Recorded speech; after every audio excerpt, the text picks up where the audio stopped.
Debe haber una política clara, un blindaje jurídico para nuestros soldados. Nunca nadie piensa en los soldados. Senadores, representantes, Congreso de la República unido, piensen en sus soldados, blinden a sus soldados, porque son los únicos, óigase bien, son los únicos que están dispuestos hasta ofrendar su propia vida por salvar el país. Bienvenidos a este espacio de entrevista de quienique.com. Aquí me acompaña en este momento para hablar de varios temas de seguridad, de política, de Colombia en específico, el general Eduardo Zapateiro. General, bienvenido a los micrófonos de quienique.com. Y primero cuéntenos, ¿va a lanzar un libro o lanzó un libro este año muy importante sobre su carrera? Muchas gracias por este espacio tan importante que me da este canal y decirle a los colombianos que sí, efectivamente este es el libro del general Eduardo Zapateiro Altamiranda, el honor de haber cumplido una vida construyendo país. Ya se hizo el lanzamiento en la Feria del Libro, pero he tenido la convicción de seguir construyendo país y estoy buscando presentar el libro en todas las ciudades capitales. Ya fue en Bogotá en la Feria del Libro, en Santa Marta, Cartagena, en Bucaramanga, y hoy estoy aquí en una tierra paisa, una tierra que llevo en el corazón. Este pueblo antioqueño, que es un pueblo, un departamento próspero, pujante, que de un fuerte arraigo empresarial, y por eso es importante pasar por las ciudades capitales, que el libro no solamente está hecho para o escrito para las actuales y futuras generaciones militares, sino también para los jóvenes de este país, para que sepan la historia, la verdadera historia, no solamente de Zapateiro, sino de los soldados. Aquí yo cuento la historia de lo que hice con mis soldados durante 40 años de servicio a la patria. General, ¿cómo comenzó precisamente su carrera? ¿Cuándo sintió que debía dedicarse a esta vocación militar? Bueno, yo iba a estudiar medicina como mi padre.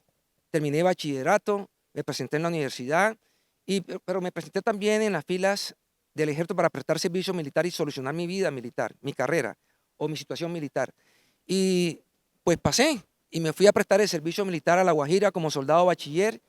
Y una vez terminé el servicio militar, pienso que la vocación llegó ahí en ese momento. Yo dije, no, yo estoy para servirle a Colombia, me gustó el servicio militar, que lo explico en el libro, toda la historia.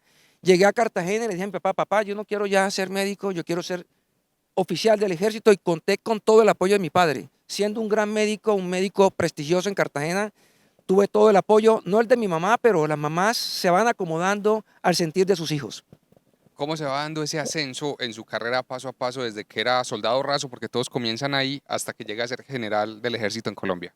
Bueno, en el libro lo explico, hay 3 partes del libro, y la vida militar la cuento desde mi época de bachiller, termino, presto servicio militar, llego a la escuela militar, y la primera parte es subteniente, teniente, capitán, un 20% del libro.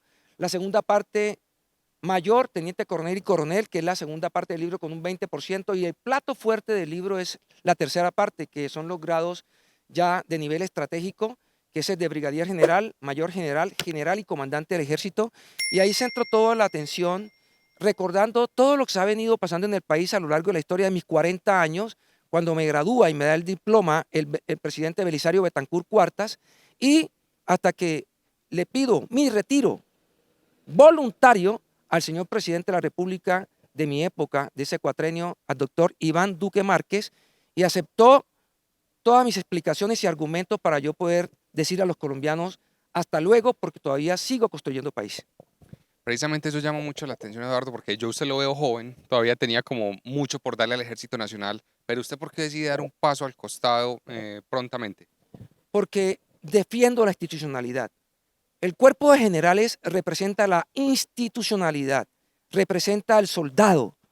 Y pues yo en mi condición de comandante del ejército me sentí pues golpeado, herido, ofendido con un trino que colocó el senador Petro, actual presidente de la República, y yo no iba a aceptar eso.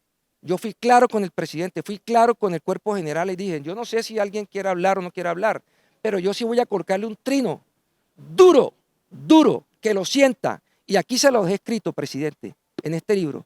Se lo dejé escrito para que no se lo olvide jamás que los generales se respetan. General, y por otro lado, entonces, ¿cómo analiza usted la situación política que hoy vive el país? ¿Cómo han sido estos primer año de gobierno de Gustavo Petro? No, pues este año ha sido un año desastroso, no lo dice Zapateiro, porque quiero decirle claro a los colombianos, no es el general Zapateiro.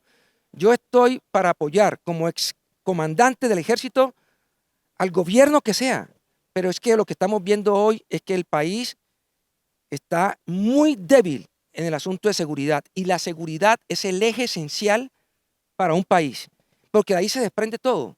La seguridad es la que nos garantiza que el resto de los campos funcione, que todo en el país se pueda dar, que podamos llegar a los territorios a consolidar con todas las instituciones del Estado, pues cada uno de los territorios, pero hoy el territorio están sueltos de madrina por el ELN, las disidencias de las FARC, todas esas autodefensas que son una grosería, son criminales, igual que todos esos grupos criminales, no interesa el nombre, pero el daño tan grande que le han hecho al país es inmesurable, es incalculable. Entonces pienso hoy que si los colombianos no atendemos ese grito que estamos escuchando de toda la sociedad colombiana y que el gobernante de turno no hace un pare, no piensa y no reorganiza su rumbo, nos puede llevar al abismo. General, en Colombia se está hablando de paz total, se está hablando de diálogo, se está hablando de cese al fuego. ¿Cómo analiza esa estrategia de Petro para tratar de quitar la violencia? Muy débil porque el Estado no se puede arrodillar jamás. Un Estado no se puede arrodillar jamás porque se puede quedar arrodillado con la humillación de los bandidos y criminales y que no se le olvida a él, que está negociando con bandidos y el bandido jamás deja de ser bandido. Se confirmó en los últimos días la muerte de Iván Márquez, alguien a quien usted le tocó combatir varias veces, tal vez no frente a frente, pero sí las tropas que él comandaba. Bueno, en el libro hablamos muchísimo de todos estos criminales cuando estaban en la Ucrania, en la Operación Colombia, en Casa Verde, y allá hicimos un asalto, era teniente en esa época, y aquí está escrito al detalle, con pluma, con plastilina, léanse la historia verdadera de Colombia, y léanse que desde esas épocas, año 89, 90, siguen haciendo lo mismo que yo vi de subtenientes que estaban haciendo. Soy general, hoy soy general retirado y siguen haciendo las pilatunas, siguen haciendo lo que se les viene en gana y no podemos seguir así. Tenemos que hacerle frente con seriedad, con justicia a estos bandidos. Sobre Iván Velázquez, ¿cuál es su percepción como ministro de Defensa? No, me deja preocupado que fue expulsado, sacado de Guatemala por ponerse a hacer cosas que no debe hacer. Me preocupa que en Colombia esté pensando hacer lo mismo, que empiece a abrir carpetas al cuerpo de generales, almirantes, a los militares, a los policías, que lo han dado todo por este país. Eso es preocupante.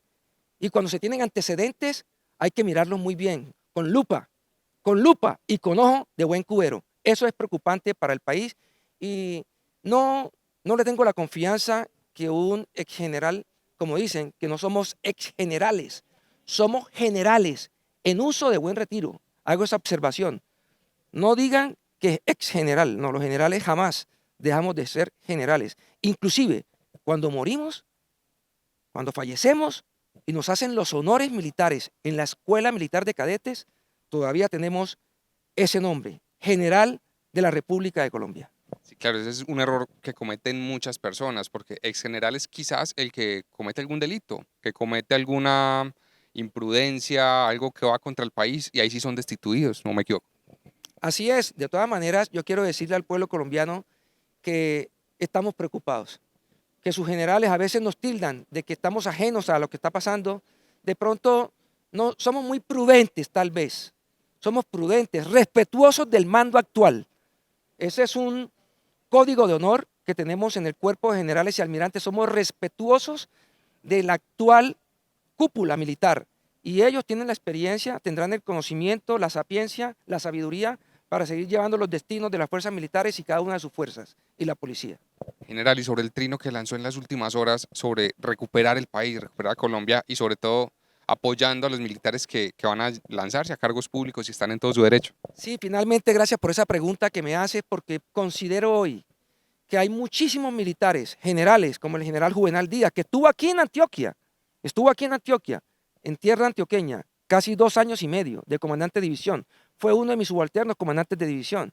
Está el general Mora, lanzándose para la gobernación de Norte de Santander, y Juvenal Díaz para Santander. Una muy buena dupla. Y son amigos ahí, compañeros de departamento, ahí limítrofes. Pero también hay muchísimos oficiales, suboficiales, soldados que se han preparado, que han sido juiciosos, han sido inquietos, han sido muchachos responsables que una vez hicieron su retiro, hicieron pregrado, han hecho maestrías, han hecho doctorados. Entonces, es importante que Colombia crea en sus militares, en esos veteranos que están dispuestos a seguir dando su vida, su trabajo, su sacrificio, su dedicación por este país que lo necesita. Y decirles, hay que apoyar a ese concejal, a ese diputado, a ese alcalde, a ese gobernador que veamos con unos principios y valores inquebrantables, virtudes, buenas costumbres, y apoyarlos. Esa es la recuperación del país en los territorios. General, también quería preguntar sobre lo que viene pasando en Colombia, porque ha pasado en Chocó, en el Putumayo, en el Catatumbo, y es que en operativos militares terminan las comunidades prácticamente secuestrando o capturando a los soldados y a los policías, en vez de que se retome el orden público, y luego tienen que ir los altos mandos a intervenir. ¿Qué ha pensado usted de esto que viene pasando en Colombia? Bueno, si desde el mismo gobierno algunos ministros confunden los términos como secuestro por cerco humanitario, y todo lo que hemos escuchado, pues ahí empezamos mal. Debe haber una política clara, un blindaje jurídico para nuestros soldados. Nunca nadie piensa en los soldados. Senadores, representantes, Congreso de la República unido, piensen en sus soldados, blinden a sus soldados, porque son los únicos, óigase bien, son los únicos que están dispuestos hasta ofrendar su propia vida por salvar el país. General Zapateiro, ante todo, muchas gracias por estar en este espacio de Quién y Qué. Lo felicito por su nuevo libro y ahora su nueva carrera. Finalmente, ¿va a aspirar a algún cargo público esta vez o definitivamente no? Y gracias por estar en este espacio. Gracias a ti, cada día trae su afán. Yo voy a seguir construyendo país, educando, concientizando al pueblo colombiano de que cuando uno sufraga, cuando da su voto, debe hacerlo en conciencia, no vendiendo su conciencia, vendiendo su corazón, porque le hace un daño a la nación. Muchas gracias por estar aquí. A todos ustedes en este espacio de quienique.com estuvo David Trujillo.